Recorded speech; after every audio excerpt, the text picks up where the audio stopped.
네, 여러분 이제 마지막 부분입니다. 마지막 15분 마무리를 잘 해보도록 하겠습니다.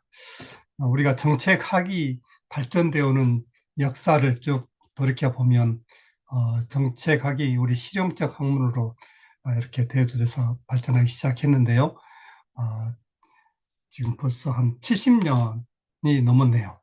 인간의 삶과 밀접한 사회 문제를 해결하는 노력의 역사다. 이렇게 학자들은 표현했대요. 보다 살기 좋은 사회로 발전시키기 위한 학문적 노력과 지식 축적의 역사라고 이렇게 평가를 합니다. 그 전문가들은 이 정책학을 정말 우리 삶의 질을 향상시키기 위한 학문으로 발전시키기 위해서 어떤 노력을 했느냐. 정책학이 그냥 단순한 독자적인 학문이 아니라 관련된 학문, 다른 학문 간의 어떤 통합된 학문으로서의 연결점을 찾아서 발전시켰다는 거죠. 가장 중요한 부분이죠. 그 다음에 사회적인 바람직한 사회 달성을 위한 가치, 행복 뭐 이런 거 포함해서 실용 학문으로 발전을 시키려고 노력을 했고, 정책학의 외연 확장. 그러니까 정책학, 행정학의 한 부분으로서의 단순한 정책학이다 이 정도가 아니라 이제는 정책학 일반론이나 정책 과정론, 각각의 과정을 전부 이론과 모형들을 발전시켰죠. 정책 분석론, 사회 문제론 등으로 다양한 정책학의 외연을 확장시키는 노력들을 했습니다. 자, 이 속에서 정책학의 목적이 인간의 삶과 밀접한 사회 문제를 해결하는 데 있고, 또 정책 과정에서 사회 문제들, 갈등, 저항, 충돌의 문제들을 해결한 정책 민주화를 요구한 이런 걸 우리가 이제 공착돼 있는 게 아니라 이제 그런 문제 해결을 어떻게 할 거냐 하는 부분이죠. 그게 정책 민주화를 해야 된다는 겁니다. 많이 민주화됐는데요. 이 정책 민주화를 위해서 해야 되는 게 두 가지.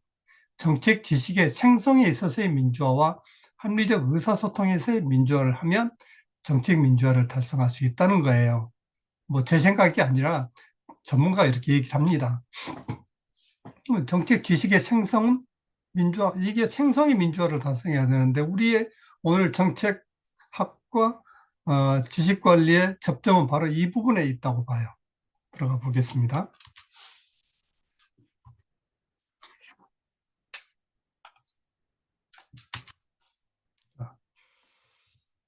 정책 과정은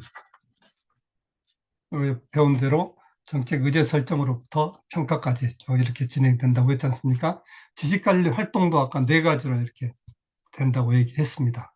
그렇다면 지식관리 활동이 정책 과정 속에 어떤 내용들이 이루어지는지 한번 보겠습니다. 지식 생성, 수집이라 그랬죠. 창출, 현실 문제를 정확하게 이해를 해서 실현 가능한 해결책을 제시해야 된다. 이 해결책이 지식인 거예요. 현장 경험이나 학계 연구, 데이터, 정보 분석을 통해서 새로운 지식을 적극적으로 생성을 해야 된다. 다양한 이해관계자들의 관점을 반영해야 된다. 당연하지 않겠습니까? 시민들이 참여하고 전문가 참여를 얻고 민간 협력 등을 통해서 이 관점들이 다 반영된 게 바로 정책 관련 지식이 된다고, 그런 지식이 생성돼야 된다는 겁니다. 그래서 정책 의제 설정 단계라는 맨 앞에 부분에서 반드시 이런 내용들은 이루어져야 된다는 건 지식과 관련이 깊죠. 저장, 저장 우리가 충분히 이해할 수 있잖아요. 이런 지식들을 잘 저장해 놔야 된다는, 외국 사례들도 여러 다양하게 수집해서 저장해 놔야 돼. 저장 기술이 많이 발전했지 않습니까? 그래서 정책 지식 인프라 구축 및 활용이 중요하다. 이 뭐 정책 지식 인프라 구축의 저장에만 해당되는 건 아니죠. 전 과정에 다 해당되는데 중요한 부분이라서 좀 더 들어가 보겠습니다. 자, 우리 생각과 뭐 데이터, 빅데이터 모든 걸 전부 아우르는 지식 인프라, 바로 창출, 수집, 축적, 저장, 공유, 학습 모든 것을 지원하는 지식 인프라가 구축돼야 된다는 게 중요하다는 거예요. 그래서 이런 지식 인프라는 어떤 단순한 게 아니라 내 밑에 노란 박스에 들어있는 것처럼요. 데이터 웨어하우스나 클라우드 스토리지, 파일 서버, 데이터 저장소, 스토리지, 사이버 인프라, 디지털 플랫폼 등이 바로 지식 인프라에 해당되는 겁니다. 뭐 좀 용어가 어려울 수 있는데요. 충분히 이런 부분은 우리가 참고적으로 알고 있으면 지식 인프라가 이 부분이 상당히 많이 발전했구나. 앞선 시간에 정보통신 기술이나 디지털 기술이 발전하면서 지식 관리를 이렇게 주도한다고 하던데 정말 우리가 알지 못하는 용어들까지도 이제 앞서가는 이런 기술 시대가 됐구나. 따라가야 되겠네 라는 생각도 들지 않습니까? 자, 다시 돌아와서 지식의 공유. 공유는 말 그대로 부서 간, 기관 간, 세대 간에 소통하는 거고, 좋은 정책은, 좋은 지식은 특정 개인이나 조직이 독점하는 것이 아니라 공유돼야 된다. 투명한 정보, 지식의 공유 시스템을 구축해야 된다. 투명하게 공유할 수 있는 시스템, 협업 플랫폼이나 모듈 데이터, 회의록. 예를 들어서 모듈 데이터, 어떤 회의록이나 또는 보고서를 알지도 못한 용어를 그대로 갖다 넣어놓는다든지, 1000페이지, 뭐 500페이지 되는 문서를 이게 지식이다 그러고 어디에다 탑재해 놓는다든지 하는 것은 물론 참고할 수는 있죠. 그러나 그거보다는 좀 구체적으로 주제별로 또는 분야별로 잘 정리해서 이제 독자들이 쉽게 학습할 수 있도록 그렇게 데이터를 제공한다는 그런 뜻이 되죠. 그래서 정책 전 과정에서 지식 공유는 매우 중요한 활동입니다. 지식의 활용, 실패나 문제점을 분석해서 학습할 수 있도록 하는 시스템을 구비하는 것들이죠. 학습 체계를 제도화하는 것, 우리가 워크숍을 한다든지 분임 토의를 한다든지 집단 지성을 발휘하게 하는 어떤 회의를 한다든지 또는 뭐 정책 연수를 간다든지 하는 것들이 바로 학습 체계를 제도화한 것들이죠. 정기적인 피드백이나 파일럿 정책 등이 학습 활동의 구조화를 해야 된다는 겁니다. 그래서 이 정책 파일럿 많이 하잖아요, 요즘. 어떤 제도나 정책을 직접 시행하기 전에, 완전 시행하기 전에 사전에 시험적으로 적용해 본다든지 하는 이런 것들이 파일럿 정책이죠.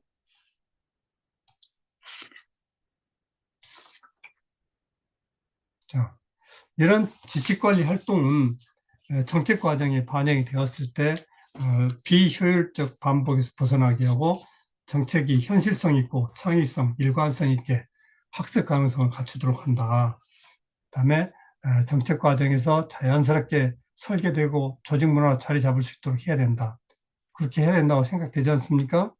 그래서 지식관리 활동은 정책의 모든 과정에서 유기적으로 작동되었을 때 정책은 더욱 민첩하고 실효성 있게 작동한다. 이렇게 우리가 이해한다면 정책 과정에 지식관리 활동들이 어떻게 이루어지는가 하는 부분을 개략적으로 이제 이해를 했지 않습니까? 이 네 가지를 딱 한다면 충분히 우리가 정책 과정에 이런 부분들이 어떻게 돼야 되지 하는 부분들, 그 다음에 어떤 시스템이나 인프라를 구축해야 되지 하는 부분 이해가 됐죠? 좋습니다.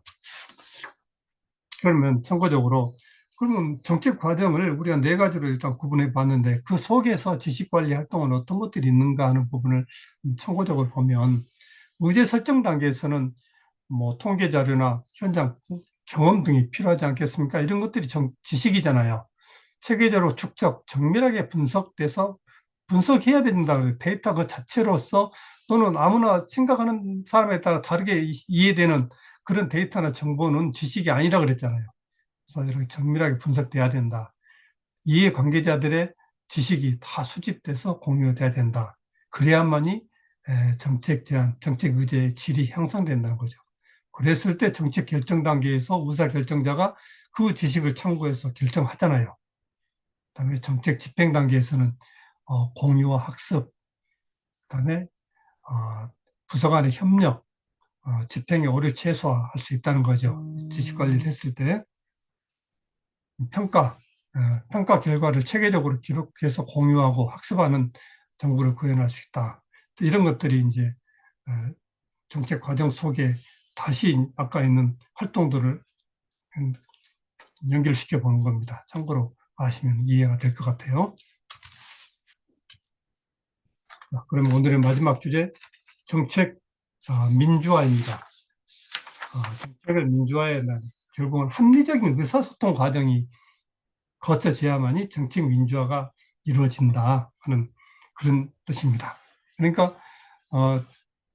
또 합리적인 의사소통이라는 것이 어떤 거냐? 어떤 비판적 시각을 가진 정책 행위자들이 각자의 생각을 자유롭게 이야기하고 또 그걸 공론화시켜서 서로 반영하고 서로 합의점을 찾아가는 것들이 바로 정책 민주화 과정이고 합리적 의사소통이라는 거죠.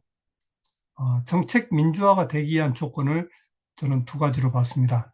첫째는 정책 정보나 지식의 생성이 민주화돼야 되고 어, 건전한 의사소통이 보장돼야 된다. 이게 되었을 때 정책 민주화가 달성된다고 보는 거예요. 자, 그럼 비민주적 정책 과정이라는 게 뭔가 그것부터 한번 보겠습니다. 정책 지식의 비대칭화, 정보 및 지식의 독점, 정보 및 지식을 투명하게 공개하지 않음, 자신들이 유리한 방향으로 해석한다든지 일방적으로 처방안을 제시한다든지 해서는 안 된다는 겁니다. 이해되죠? 그럼 민주적 정책 과정은 뭐냐? 정책학이라고 하는 것은 비민주적 정책 과정은 지향하고 국민 중심이 되는 정책 과정을 지향한다. 공론장에서 합의해야 된다.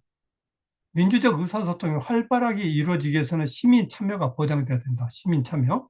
그다음에 정책의 민주화는 공론장에서 관계자 간의 활발한 의사소통이 돼야 된다. 국민이 중심이 되고 공론장에서 시민 참여가 된 상태에서 활발한 의사소통이 보장되는 것이 바로 민주적 정책 과정이라는 것이죠. 자, 그러면 정책 과정에서 유용한 정책 정보나 지식은 무언가? 정책학의 지향 방향이 정책 문제 및 정책 대안과 관련된 정보 지식의 독점과 왜곡을 발생하지 않게 하고 정책을 시민의 감시 지배하에 두며 시민들에게 정책 관련 정보 지식을 투명하게 공개하고 이를 바탕으로 시민, 정책이해 관계자 의 민주적 의사소통을 통해서 유용한 정책 지식을 산출하고 이를 공공정책에 반영하는 것. 이게 정책학이 실용 학문으로서 실용적 목적이라는 겁니다. 바로 이게 우리 이제 정책 과정 속에 지식과 정보가 어떻게 돼야 되는가 하는 부분을 분명하게 얘기를 한 겁니다. 자, 두 번째, 민주적 정책에 도움이 되는 유용한 지식이라는 건 뭐냐? 앞서 얘기했지 않습니까? 정보 그 자체는 생각에 따라서 해석되기 전에 정보는 별 의미가 없다고 그랬잖아요. 이해하는 시각에 따라서 왜곡할 수 있기 때문에 따라서 정책 지식은 어떻게 정책 적합 지식으로 발전시켜야 된다는 겁니다. 전문가에 의해서 객관적으로 분석되어서 산출될 지식이 바로 정책에 적합한 지식이 돼야 돼. 그럼 우리는 정책 과정 속에서 정책에 적합한 지식을 만들어야 되지 않겠습니까? 그 얘기입니다. 유용한 지식이란 뭐냐? 정책 과정에서 시민들 간의 가치관에 기반한 정보나 지식을 산출하고 이에 대한 과정은 이런 정책 정보나 지식을 시민들의 가치관에 기반해서 했을 때 그게 민주적 정책 과정을 필요 조건이는 반드시 그래 거쳐야 된다는 거예요. 이 시민들이 참여해야 된다는 얘기입니다. 그리고 정책의 권위 있는 정부와의 의사소통을 통해서 해야만이 민주적 정책 과정을 간다는 거예요. 즉 의사소통을 하면 민주적 정책 과정으로 간다는 거예요. 물론 의사소통을 안 해도 뭐 정책 과정에 가긴 하죠. 그러나 의사소통했을 때 반드시 민주적 정책 과정으로 간다는 그런 뜻으로 이해가 됩니다. 자, 유용한 정보와 정책은 누가 만들어내었는가, 내용이 무엇인가가 중요한 게 아니고 어떻게 형성되고 이용되었는가에 판단된다는 거예요. 그러니까 어떻게 형성되었느냐 하는 부분은 앞으로 지식 산출이 가장 이해관계자들의 이해하고 의사소통을 해서 만들어진 그런 지식이 돼야 된다고 그랬지 않습니까? 그 다음에 어떻게 이용되는가? 궁극적으로 정책 합의에 이르는 데 유용하게 이용돼야 된다는 거예요. 공정하게, 투명하게 이용돼야 된다는 그런 이야기가 됩니다. 자, 지식의 개념을 우리는 얘기했고요. 두 가지로 이해를 했습니다. 정책학의 발전도 어떤 실용학으로서 이렇게 발전이 되어 왔다는 거고 그 속에 지식과 정보들이 이렇게 이어져 있다는 얘기를 말씀드렸죠. 정책의 민주화의 조건에 먼저 정책 정보 지식의 생성의 민주화, 독점하지 않고 투명하게 공개해야 된다는 얘기를 여러분들에게 했습니다. 이상으로 부족하나마 강의를 마치도록 하겠습니다. 여러분들 수고하셨습니다.